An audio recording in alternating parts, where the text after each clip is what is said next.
A very warm welcome to all the viewers of Mike Hill in Oneindia. While cricket has again taken the center stage because of the just concluded ICC Champions Trophy, but in some small parts of the world, cricket and sports in general has still incurred some rot from a few marginalized sections of the society. While the Afghan men's team, of course, done quite well in cricket in recent times, and they've also brought accolades for Afghanistan. But the women counterpart had to flee Afghanistan because of the diktat from the Taliban regime. And today we have with us a Taekwondo champion from Afghanistan who, like any other female athlete, had to flee Afghanistan to pursue her own sports dream. On the mat, she can flatten any opponent with her vicious kicks. And outside the mat, she has been fighting for the rights of women in general in Afghanistan. Welcome to our show, Marzia Hamidi. Thank you so much for coming in. And of course, we have so much to talk to.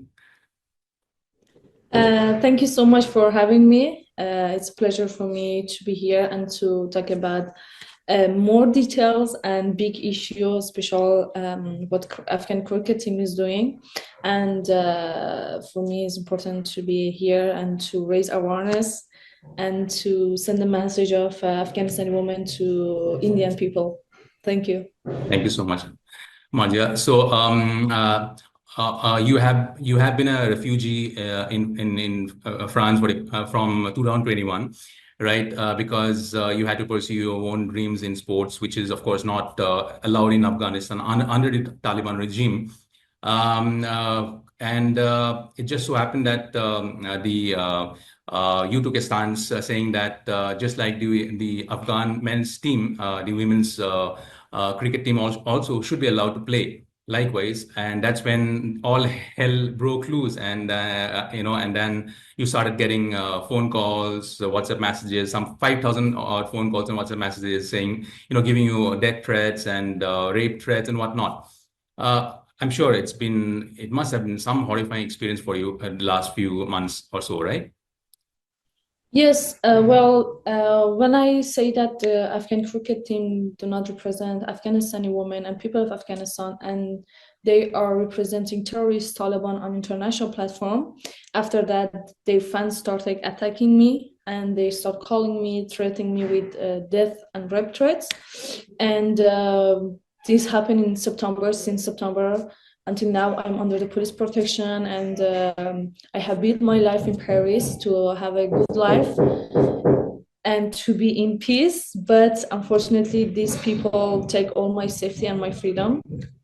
But I'm not regret, as I said. I'm proud of my fight, and I think it was a moment to talk about it, to say that what they're doing, because it's not just that they are just coming back from competition and take photo with Taliban as an athlete. They have a private dinner together, they spend nights together, and we all know like what's going on with them. And even there was a video of all of the cricket members, athletes, they were saying that, yes, the goal is to represent Taliban. We aim for that. We are doing our best to represent you. They were saying this to the Taliban leader when they had lunch. And I think this is clear, like what is the position. They're not with people, they're not with women. Afghanistan is in a horrible situation and is the only country in the world where being a woman is a crime. This is gender apartheid. What is going on against women in Afghanistan is a crime against humanity. And plus there is many issues in Afghanistan that is more than gender equality, gender apartheid that is happening. But cricket athletes, they close their eyes to all of this crime, all of this corruption, and they stand by terrorists.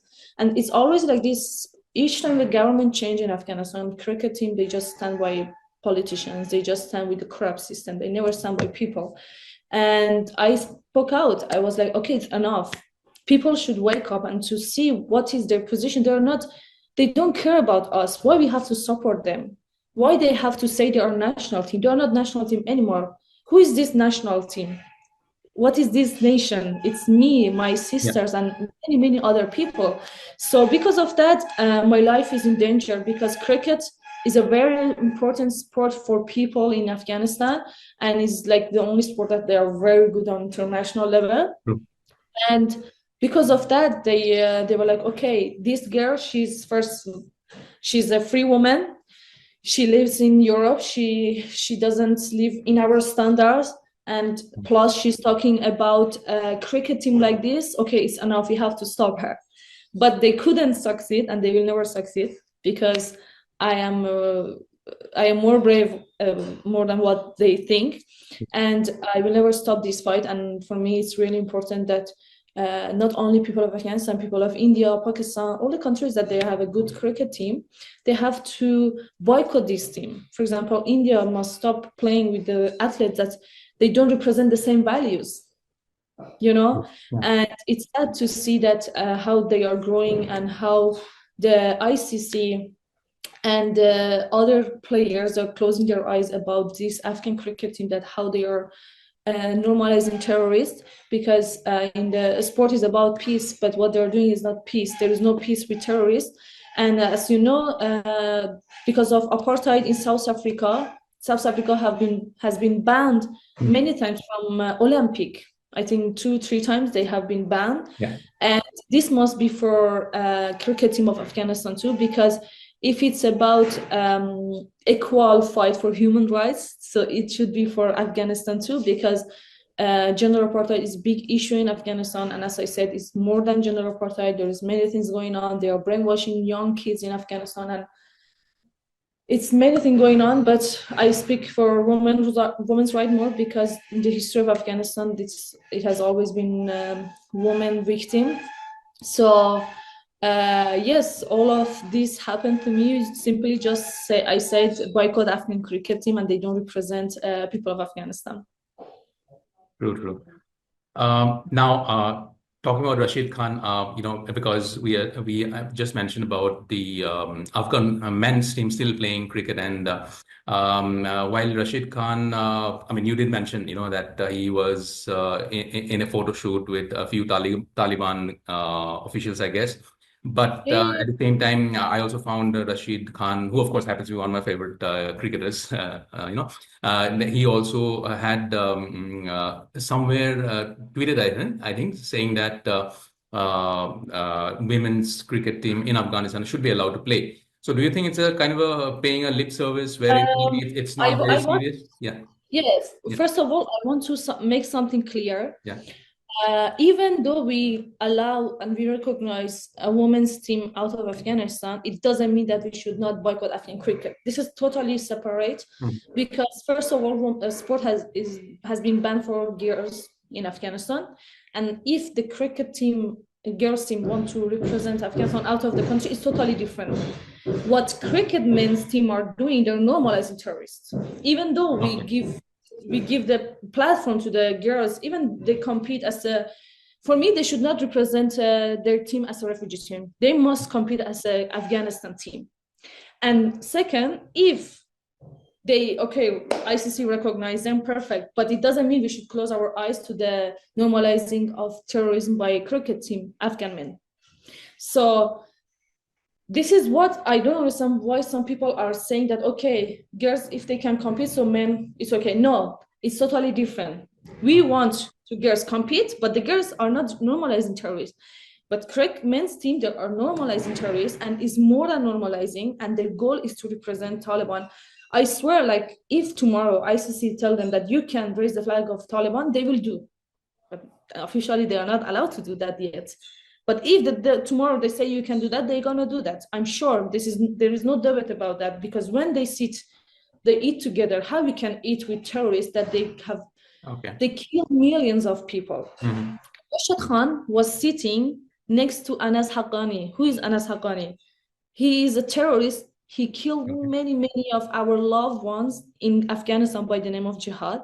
He killed all of them, and he was in charge of all the anti-terror bomb attacks in Afghanistan.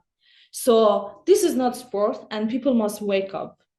We have to know, we have to make it clear what is a sport. Maybe for them it's also like this. Maybe they don't care what is going on for the women's rights in Afghanistan and for to the people. And I think they must not mix this. Even the ICC allow and recognize women's team, female athlete. boycott. They have to boycott Afghan men team because they are normalizing Taliban, and it's not now. It's been 3 years that they are doing that. They are doing more than that, and with this kind of tweet of Rashid Khan, it's just a game. You know, he thinks he can take photo with terrorists, he can be friends with them, he can normalize them, and then he writes a tweet, oh, let's support girls team. We are not, I'm sorry to say that, we are not stupid. We know what's your game. We know you don't care about anything. We know you don't care about women's rights, because if you care, you would never sit in this on the same table and to eat with terrorists. Right. Oh my God. So gender apartheid in Afghanistan, it's obviously it's a very serious subject, right? Now, even in a place like India, we got a state called Haryana, okay, where it is believed that the women in Haryana are quite subjected to oppression in terms of not given equal rights to women. They're always suppressed and stuff like that.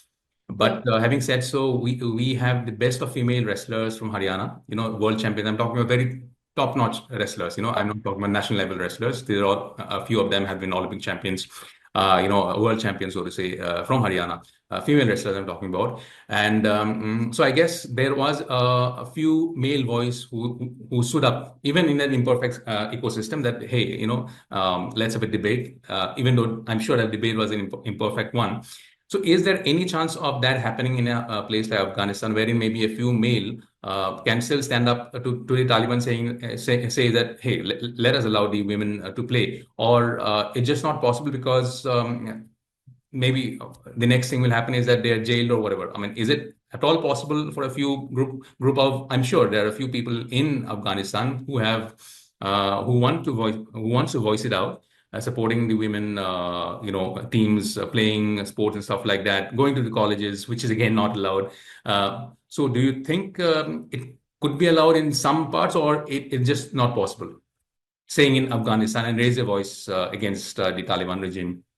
To be honest, most of the time people say like, oh, even I have seen women, some of them, they were saying this, oh, for men it's different. If they talk, they're gonna go to jail, they're gonna kill them. But women also are in the jail now.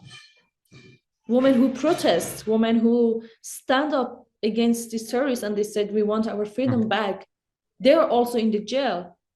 But if they don't stand, if they don't take the risk, it means they don't care about women's rights. And it is like this. Unfortunately, most of men in Afghanistan, like I can say 80%, 90% of men in Afghanistan, like they don't care what's going on for women. And it's not important things, because as I said before, the Taliban, we had also women's right issue, and in most of village, most of the cities, women were not allowed to go to school. It was not Taliban, it was families, it was brother, fathers, husband.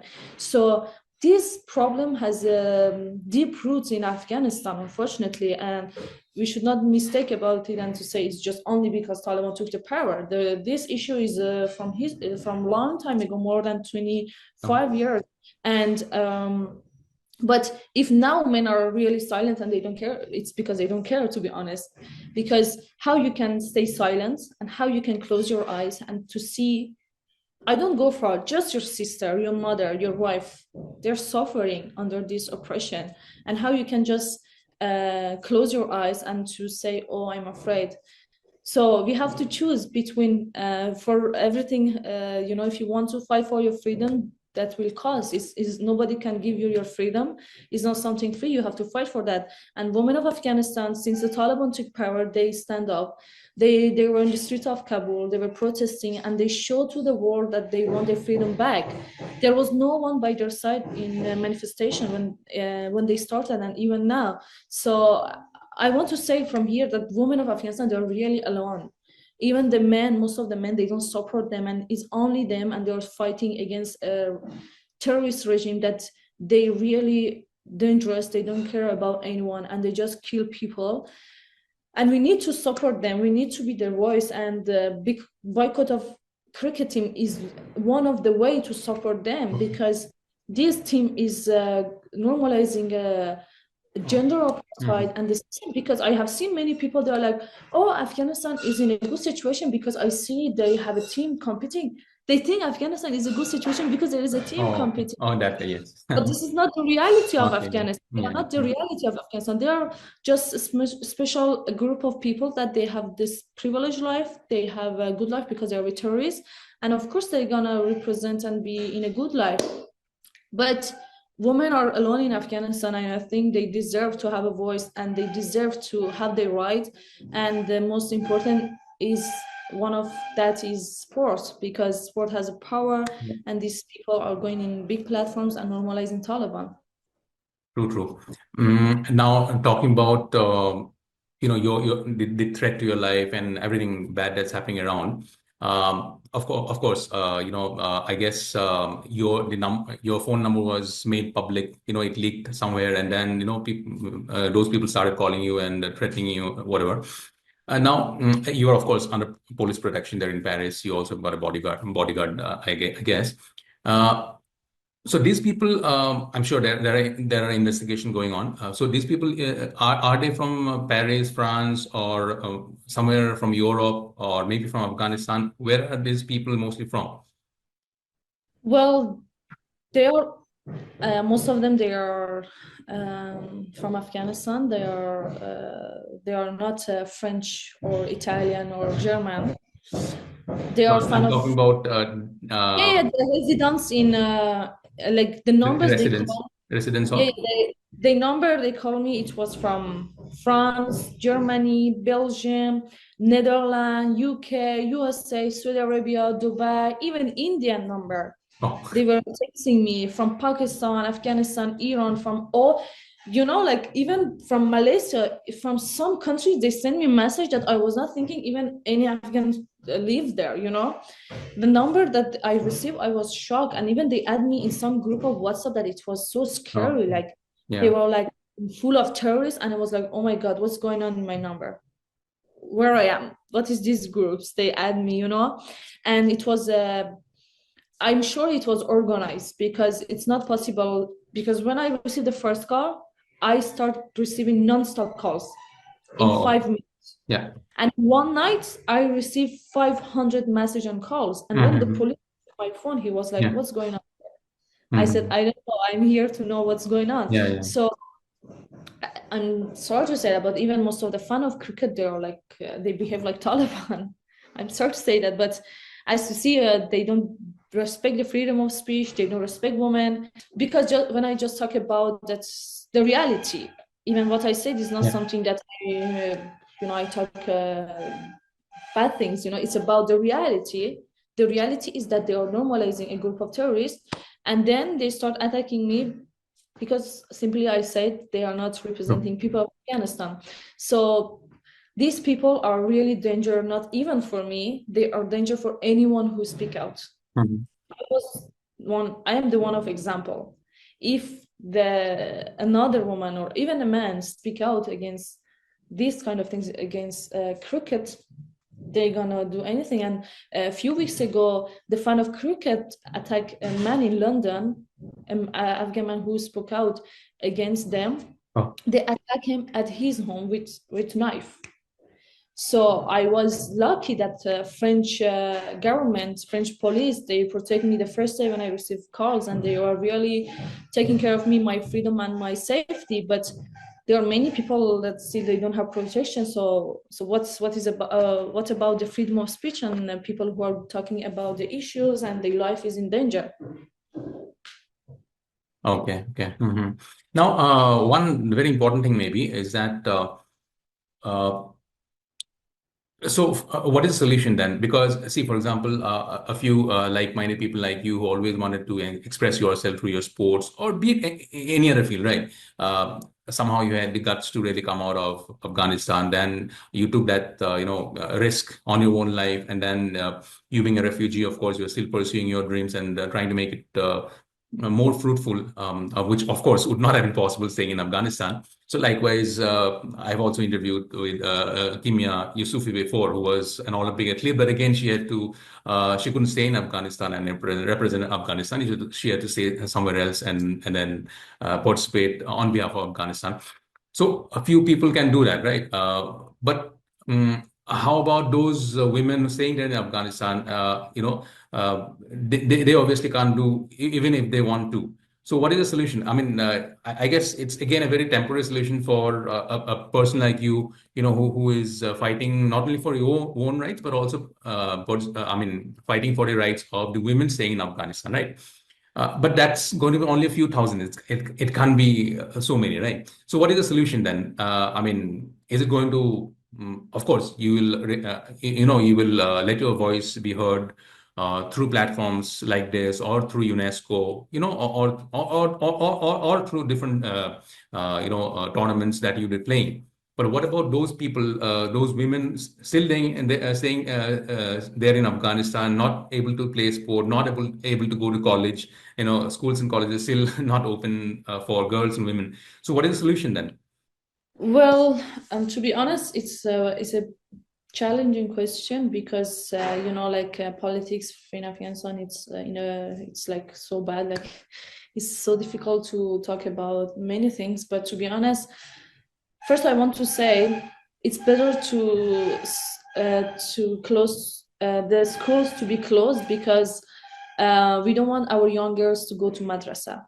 I don't want they go there and to be brainwashed by the Taliban and to learn what the Taliban learn in their madrasa. So it's a very dark situation. It's a very bad situation. Like I cannot even imagine how the young girls are living. I was stuck 5 months, almost 5 months in Afghanistan when the Taliban came. I was dying every day. I know the pain in my heart. I feel it. I feel them. It's very hard. Like every day you wake up, you are like, okay, there is no freedom. I have to stay at home all the day. It's very hard. But there is one thing also that we don't want to live with this regime.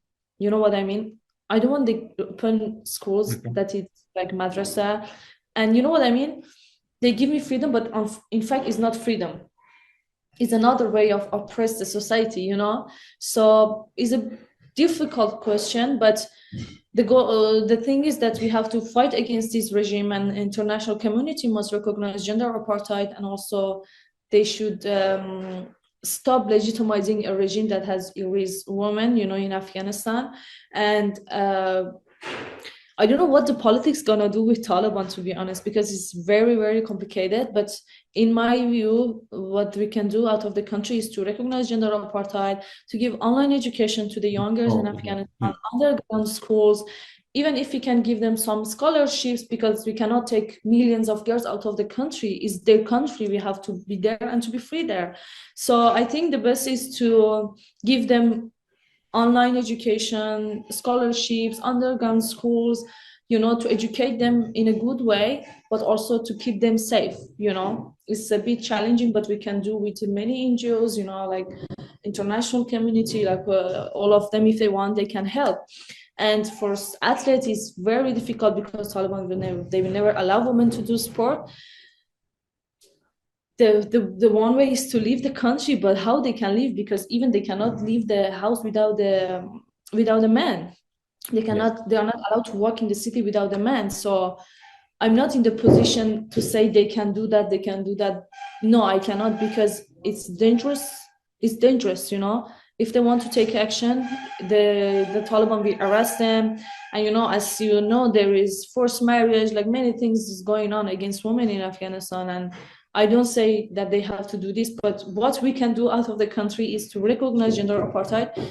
It's not possible to recognize Taliban anymore because gender apartheid is a big issue and they will never be recognized as an official government. Because of that, we are fighting a lot to address this to the international community and to push them to recognize it as soon as possible, because women are suffering more than 3 years and it's enough, and we need justice for Afghanistani women inside of Afghanistan. It's a very complicated situation. Yeah. I know. It's difficult. Okay. You're anyway under a lot of fire. Let's add a little bit of more fire. Can we have a few rapid fire questions? Rapid fire. You're anyway used to the fire, so I don't think it's going to be. I'm always on the fire. For you, it's like nothing. What fire? Your favorite fighter? You are a Taekwondo champion, of course, so I'm sure you would be following a lot of different sports, combat sports, or it could be any other sport as well. But when it comes to a fighter, maybe from a combat sport, whom would you pick? Your favorite one? In Taekwondo or in any field of sport? Any combat sports. It could be wrestling, it could be boxing, it could be Taekwondo, of course. Yeah. Well, for me, to be honest, I appreciate all the women athletes. For me, they are my inspiration. All of them from different country, different sports. I will respect that. I don't have a special person, like a special one, but I can say like all of them, they have a story to tell because in sport always is a challenge to be an athlete and in high level sport. I respect all of them and they're my example. Like I always learn from them. They are always strong because it's not easy to make it on in level of Olympics, world championships. But there is one athlete. I'm not really fan of football, to be honest, because for me is a more male sport. Okay. Football, you're saying? Football. Okay, For me, I'm not fan of that, right, to be honest. But I really appreciate Nadia Nadim. She's from Afghanistan, and she was also a refugee, and now she's the best football player in the world. I really inspired by her because I know it's not easy to make all of this special when you are from Afghanistan. Your identity can hurt you most of the time because they see you, oh, she's Afghan, or she's like this. It's a bit different. And also Didi Drogba, I met him also. For is it? me, Okay, yeah. Yeah, the reason that I really respect him is because he is the reason that war stopped in his country. Yeah. True, yeah. And this is what I'm saying sport is about peace. Yes. Imagine he is a positive athlete. He's the reason that the war stopped. This is so big. But my athlete, my country, my athletes from my country, they are normalizing terrorists. Okay. How you see how different. So because of that, I'm always saying that if they really love the country, special athlete, because we are always passionate about our sport, because you fight, you train hard, for you it's important to represent your country.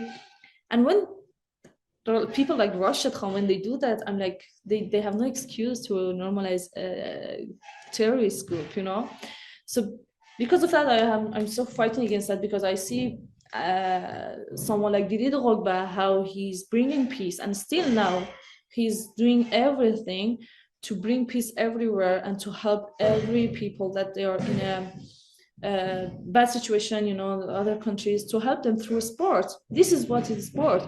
And yes, for me, Didier Drogba, like I appreciate what he did through sport, But normally, that's a great choice. I'm inspired by my mother, Oh, yeah, of course. Yeah. Sure. Yes. I mean, but definitely. sport, I always learn, I always listen to the story of athletes.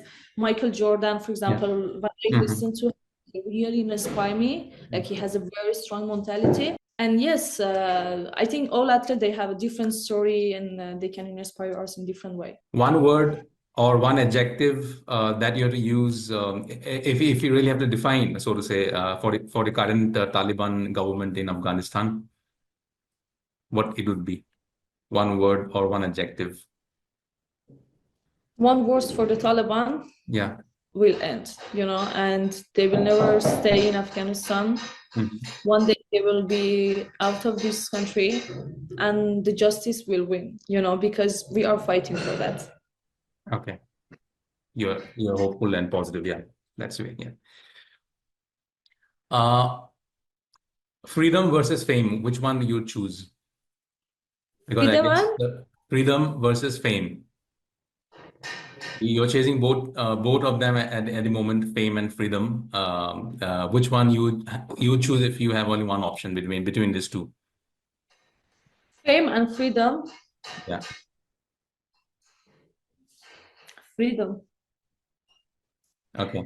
Because I can't live without freedom, to be honest.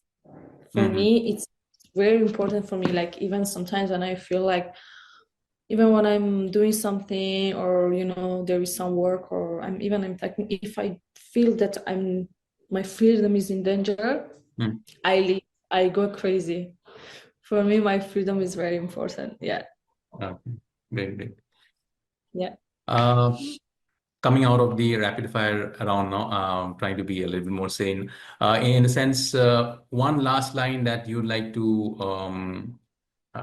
one last line for all the women out there in Afghanistan, trying to make a life out of themselves, trying to fight for their own freedom. What would be, your words for them? Yeah. What you would like to say to tell all those women out there in Afghanistan? I want to say that, first of all, I want to say they are really strong, and they are my inspiration, and they are inspiration for all women around the world, because their resistance is an inspiration for me, because this needs courage to stand against a regime that tries to make your life dark and to make you invisible. And for me, they are my example, and I want to say that we started this fight and we will win.